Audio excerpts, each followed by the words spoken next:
understand that investment selection should come at the very end of all these other things because these other things are in your power and they will influence your ability to produce retirement income much more than the actual investment selection. Yes, some people will dramatically outperform through their investment selection. It's just not you. It's not most suddenly. That's a repeat. That's not a repeatable process. What I'm showing here is the repeatable process. This is how you take 9 out of 10 people and help them retire successfully rather than 1 out of 100 by hoping that they invested in Bitcoin or Microsoft or Amazon at the right time. You cannot transfer that across a cohort or group of clients. And so I don't rely on that. So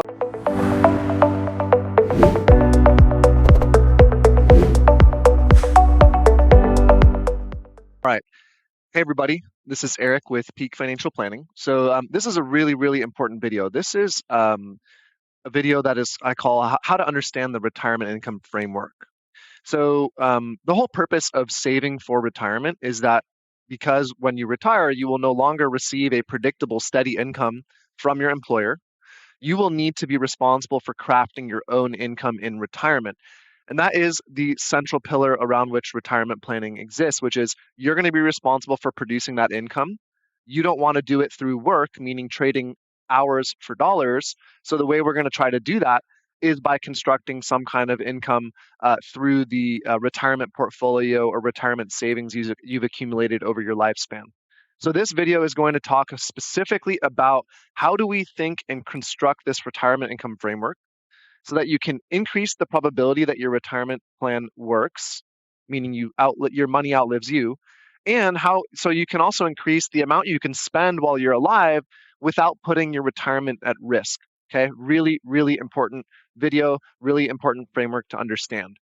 So just really quickly, again, this is Eric with Peak Financial Planning. You can find other videos and other information about the work I do when it comes to retirement income planning. Specifically, I work with people in the retirement risk zone or accumulators who are trying to proactively save for retirement, make the best decisions possible, and understand what those actions, quantify those actions as they lead up to retirement. Very specifically, I work with people mostly in the 10 years leading up to their desired retirement date. And we're going to talk about a lot of that in this video. So let's just jump right in. So I call this the retirement income framework. And essentially, it's the way to produce the most income in retirement using the best planning. So let's start with some basic principles here. The question is, what is a retirement plan first? And the answer is, it's some way for you to test the probability and quantify the risk of you running out of money while alive. So you've saved money while you're alive. Now you're 10, 20 years out of retirement. You're trying to say, hey, when can I retire? Do I have enough money? We need to run some tests that determine the level of risk or probability. How many times out of 10 or how many times out of 100 will you run out of money if you retire with this amount of money and stop saving where you are now or stop saving in a couple of years? So that's really not step number one. We need to determine that probability. That's going to lead all the other things that you can do to tune or increase your income in retirement. And then the second thing we need to do is ask, can we make adjustments that tune how much we spend in retirement and what's left for our children, our heirs, our legacy, and is it left in the right format? There's trade-offs between all these decisions, but at the basic level, we have to think of the retirement income framework through this lens. So let's dive in and kind of move forward here. So the question first is, how do we test the probability of retirement success? Well, we have to first start by understanding three things. One, we need to understand our desired income sources. Okay, we're going to talk about that in a second here. That is the central theme around this video. The second is we really need to understand our desired spending or our desired expenses in retirement. And then third, we need to answer the three big retirement questions, which we're going to go over now. So what are the three big retirement questions? One, are you on track for retirement? So with the amount of savings you have currently, how it's invested, and how much you continue to save each year, are you on track to retire at the age you want? If it's not at the age you want, what age is it at? The second question is, when is it wise to retire? If you make no changes to your behaviors now, when will it be wise or appropriate to retire? For some people, that's never. They didn't save enough. They're not proactive enough. For some people, it's a lot earlier than they think. They can actually retire earlier if they would choose to because they've made good decisions during their life. And then the third question here is, what adjustments can we make so that your money lasts longer, or so that you can retire earlier without an increase in risk that your portfolio or retirement fails, right? So if you've already answered the above two, you get the luxury of the third one here. And this informs our retirement income framework, as you'll see going forward. So these are the three big retirement questions. We answer these by going through this next step here. Number one, the process. It always starts with cash flow. Determining your probability of retirement success is all about cash flow. You have to, one, know or know very close what your desired rate of spending is going to be when you retire. So let's use an example, maybe $60,000 a year. Okay. I'm going to show this piece by piece. The second step is, once you know your desired spending, and the way you figure that out is you craft a budget. You either do some spending tracking now and make a reasonable guess what it will look like later, or you work with someone who can give you some suggestions of people in your position and what their spending levels look like based on where they live and what they do. The second thing you need to do is understand your income sources. You have to have a really clear idea of the fact that there are really two types of income. You have guaranteed income and non-guaranteed income. Guaranteed income are things like Social Security, pensions, or annuities. Those are things where you just receive a check. You don't have to do any of the portfolio construction or income production. You don't have to have any risk with regards to how you craft that income or whether it gets paid to you. That's all that risk is borne by either the US government, if it's Social Security, or by your company, if it's a pension, or by an insurance company, if it's an annuity. Those things just provide you a stable, predetermined, guaranteed monthly check or annual check. So you need to know those sources first, because the guaranteed income sources are the pillar. And then from there, you have to find out what your gap is.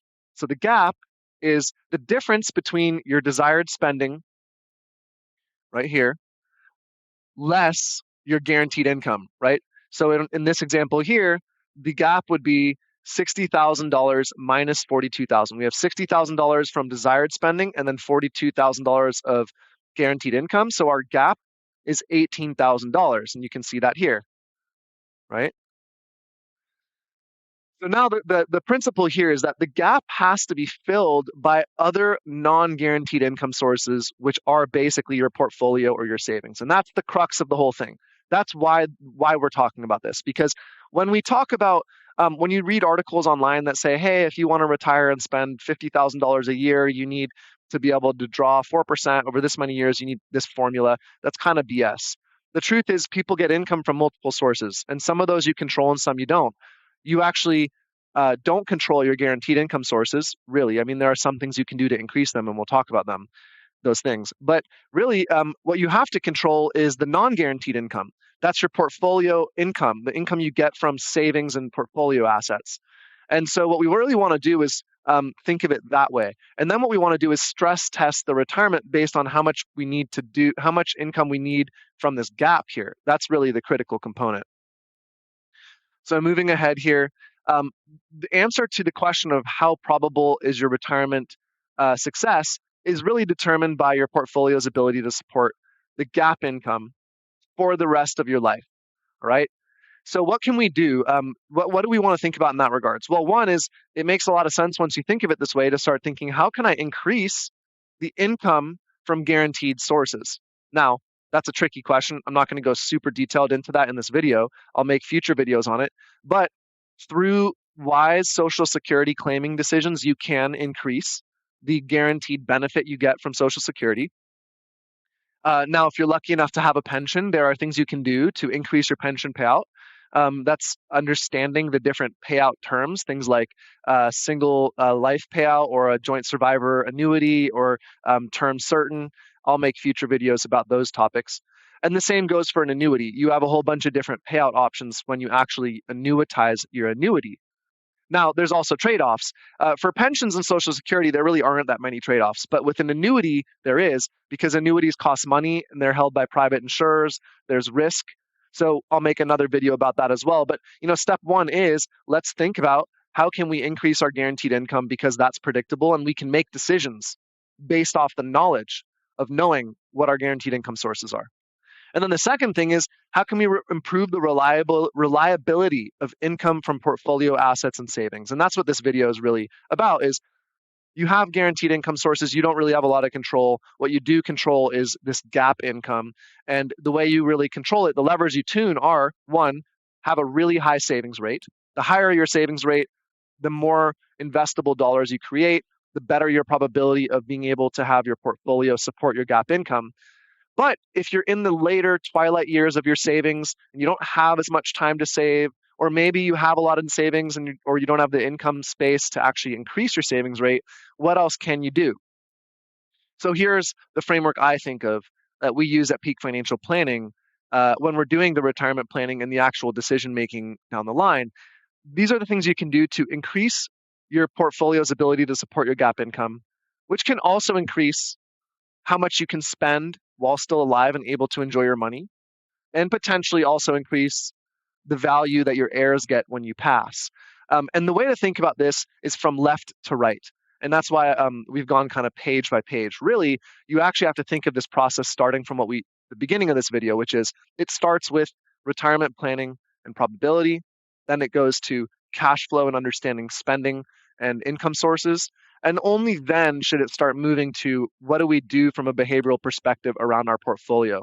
So from left to right, I have these organized by the thing that provides the most impact. And too often, we think of this from right to left.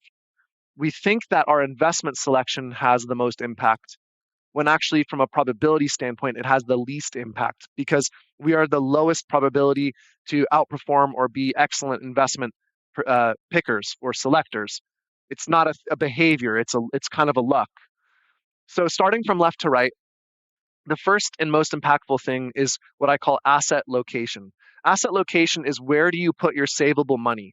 Most of the time, we're putting all of our investable retirement money into either tax deferred retirement accounts like a 401k, 403b, TSA, or an individual retirement account. And a lot of the times, those tax deferred accounts are actually the least efficient source from which to withdraw money. They're taxed at the highest rate. You pay taxes on the entire amount you take out. They increase your gross income, which also means that you might pay more in taxes on Social Security or other income sources because it brings your annual gross income up and pushes you into higher tax brackets. So proactively planning where you're going to put your assets is really, really important. It allows for the most tax efficient withdrawals. And coincidentally, it also allows for the most optimal positioning of your assets for your heirs. Now, there are things you can do with this. If you have a lot of money in tax deferred accounts like 401ks, 403bs, or individual retirement accounts, and you have some runway between where you are and when you'd like to retire. Maybe you're in the retirement risk zone, somewhere within that 10 years leading up to retirement. You can take proactive actions. There's strategies that you can use to start to rejigger or reposition the location of your assets so that they are positioned in the most optimal locations for the point at which you start to withdraw them. So that is number one. That is the most impactful. You have direct control over it as well. It's predictable. It requires no gambling on which investments you select, whether you put money in the market at the right time or the wrong time. It's a totally a behavior that is in your control and you dictate the outcomes. So that is asset location. From the left to the right, the second, which I would consider the middling impactful, it's the second most impactful, is what we call asset allocation. And this is basically the percentages of the broad categories that your investments will comprise. So it really is a way of trading off risk and safety as you think about how you're going to invest the monies that you've now put into your investment buckets. So with the investment money in the right buckets, now you want to start thinking, how much of this money do I put in risky investments? How much do I put it in conservative investments and everything in between? You're not selecting the investment themselves. You're just determining what is my stomach or my anxiety level's ability of supporting or sleeping well at night based on how much risk I'm taking on with my portfolio. The other thing there is in order to retirement plan and actually track your probability of success, you actually need to have a investment return goal. You can't just invest in a vacuum and say, I hope I get the most rate of return I can possibly get. I mean, that you can do that. It's just not going to work very well. What you need to do is have a target. You need to say the retirement probability should spit back out to you a number that says, hey, if we can get a 5.5% rate of return over the next 30 years, your retirement has a 90% probability of success. Therefore, we only need to seek out a 5.5% rate of return. You don't need to take on any more risk than is absolutely necessary in order to make your retirement probability of success work. Let me say that again. You need to take on no additional risk than is necessary in order to make your retirement plan work. And so if that means you need a 4% rate of return in order to make the retirement spending plan work, then that's all you need to seek out. Now, you can go look for more return, which also means taking on more risk. You just don't need to. But too often we actually don't know what rate of return our portfolio needs to produce in order to make the retirement plan work. Now, if you need a rate of return that's in the 10% range, well, you're just not going to do it. You haven't saved enough money. You have to take on way too much risk. The probability of your success is going to drop through the floor. And so the lesson there is save more money, figure out how to come upon more money. But if you have a reasonable rate of return, this asset allocation strategy is going to be the thing that helps us determine what is the rate of return that we can seek and how much risk are we trading for that rate of return. And therefore, how does it affect our retirement plan probability? And again, this is a behavior thing. It has nothing to do with investment selection. It just says, am I going to put 30% of my money into growth stocks and 20% into value stocks and the remaining 50% split between bonds and certificates of deposit? Doesn't matter what bond you select or what certificate of deposit or what stock you select. It's just going to give us a range that allows us to kind of quantify the rate of return our portfolio will produce. And then last but not least, my opinion, yielding the least fruit, the least ripe fruit here is investment selection. Investment selection is mostly something that you're not going to find someone who can outperform the market. You're very rarely going to find investment managers who are of a type that will be able to dramatically outperform in their selection of investments. And that doesn't mean don't work with an advisor. In fact, I think this whole video is a case to work with an advisor because actually there's a lot of strategy involved in this, and it does involve your investments, and it does involve where they're positioned. It's just not in the traditional place that most people think. Most people think that the advisor is hired in order to pick the best investments. They have some inside knowledge and they're better. And the truth is, while they might be marginally, they might actually be somewhat better, they're not better enough that produces the greatest result. The greatest result you're going to get out of doing an income framework and working with a retirement planner or investment advisor is by working through this framework, understanding your probability of success and the retirement questions, understanding your cash flow, your guaranteed income sources, and your desired rate of spending, understanding how to increase your guaranteed income sources with proper decision making and proper planning so you're not overspending and actually not getting a net benefit out of it, and then understanding how to increase your portfolio savings or portfolio investments ability to support your gap spending through these different behavioral techniques and even slightly investment selection, but really from behavioral techniques, so that you can increase the probability that your retirement plan works and that you can increase the amount of money that you can spend while alive. Because really the trade-off is if you spend more money while alive, technically you might decrease the probability that your plan works, that you don't run out of money before passing.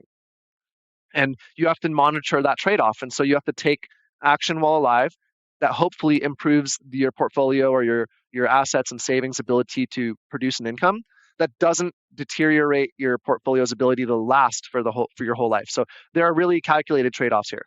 Anyways, this is the end of the presentation. I hope it was helpful. My the key takeaways would be understand the framework, build a retirement plan, and understand that investment selection should come at the very end of all these other things because these other things are in your power and they will influence your ability to produce retirement income much more than the actual investment selection.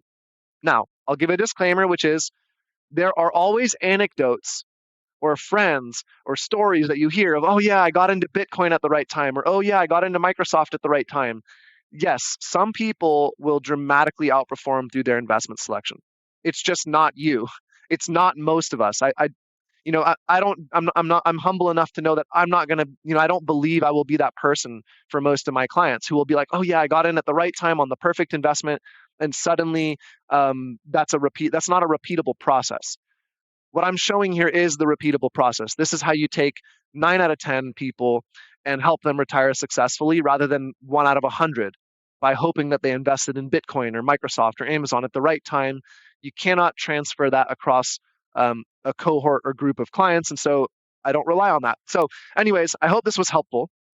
I have a ton of other videos that speak about these different topics. They go into more detail on the exact planning activities that we use to help improve people's retirement probability of success, help you understand what probability of success is, that help you understand the individual components of this video, things like guaranteed income sources, non-guaranteed income sources, pensions, annuities, 401ks. So you can see all that on my website at thepeakfp.com. You can also find videos on my YouTube channel.